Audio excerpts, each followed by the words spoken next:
शेतकरी बंधूंनो नमस्कार. मी बळीराम गाडेकर. आज दिनांक 29 जून 2026. तर आजच्या मान्सून अपडेटमध्ये बघणार आहे आपण. आज पुढील 24 तासात राज्यात कुठे किती पाऊस होईल ते. तर तुम्ही व्हिडिओ शेवटपर्यंत पहा. करूया सुरुवात. तर तुम्हाला हा आपला महाराष्ट्राचा नकाशा आणि या इमेजमध्ये तुम्हाला दिसत आहे इथे ही जी लाल रेषा आहे, तर ह्या लाल रेषेच्या आतील सर्व जिल्ह्यामध्ये पुढील 24 तासामध्ये बहुतेक ठिकाणी मध्यम ते जोरदार ते काही ठिकाणी आपल्याला मुसळधार सरी पाहायला मिळेल. त्यामध्ये जिल्ह्याचा समावेश आहे पालघर, ठाणे, मुंबई, रायगड, रत्नागिरी, सिंधुदुर्ग, तसेच कोल्हापूरचा पूर्व भाग, साताऱ्याचा पूर्व भाग, पुण्याचा सुद्धा आपलं पश्चिम भाग, कोल्हापूरचा पश्चिम भाग, साताऱ्याचा पश्चिम भाग, त्यानंतर पुण्याचा सुद्धा पश्चिम भाग. या भागामध्ये सुद्धा मध्यम ते जोरदार ते काही ठिकाणी मुसळधार सरी आपल्याला पुढील 24 तासामध्ये पाहायला मिळेल. त्यानंतर इकडे जी तुम्हाला आता ही पिवळी रेषा दिसत आहे, तर ह्या पिवळ्या रेषेच्या आतील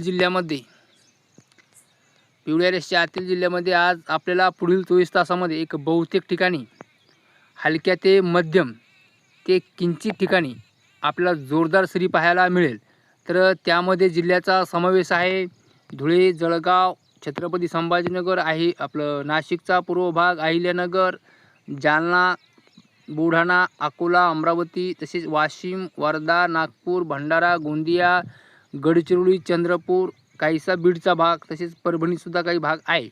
तर या जिल्ह्यामध्ये आपल्याला पुढील 24 तासामध्ये बहुतेक ठिकाणी हलक्या ते मध्यम ते किंचित ठिकाणी जोरदार सरी पाहायला मिळेल. त्यानंतर जे काही उर्वरित जिल्हे आहेत, यवतमाळ, हिंगोली, नांदेड, लातूर, परभणी, धाराशिव, सोलापूर, सांगली, साताऱ्याचा पूर्व भाग, पुण्याचा पूर्व भाग, नाशिकचा पश्चिम भाग, नंदुरबार या जिल्ह्यामध्ये आपल्याला तुरळक ठिकाणी हलक्या ते किंचित एखाद्या ठिकाणी मध्यम सरी पाहायला मिळेल. अन्यथा मोठ्या पावसाची शक्यता इकडे नाही.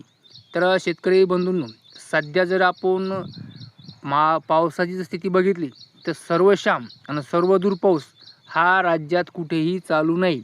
जर आपण बघितलं, आता ही जी लाल रेषा दिसते तुम्हाला, ह्या लाल रेषा आतील जर जिल्ह्यामध्ये जर बघितलं आपण, तर आपल्या सगळ्याच जिल्ह्यामध्ये असं मॉडेल दाखवते की सगळीकडेच मध्यम ते जोरदार ते काही ठिकाणी मुसळधार पाऊस होईल असंही मॉडेल दाखवते. पण मात्र असं होत नाही. यामध्ये 50%च पाऊस होतोय. तर जी काही आता आपण ही जी पिवळी रेषा दिसते, त्या पिवळी रेषा आतील जिल्ह्यामध्ये सुद्धा सगळीकडे पाऊस होणार नाही. एक त्या पिवळ्या रेषा आतीलच जिल्ह्यामध्ये एक बहुतेक ठिकाणीच हलका ते मध्यम ते किंचित ठिकाणी जोरदार सरी पाहायला मिळेल. तर शेतकरी बंधूंनो, आजच्या अंदाजामध्ये इतकेच. पुन्हा भेटूया उद्याच्या अंदाजामध्ये. नमस्कार.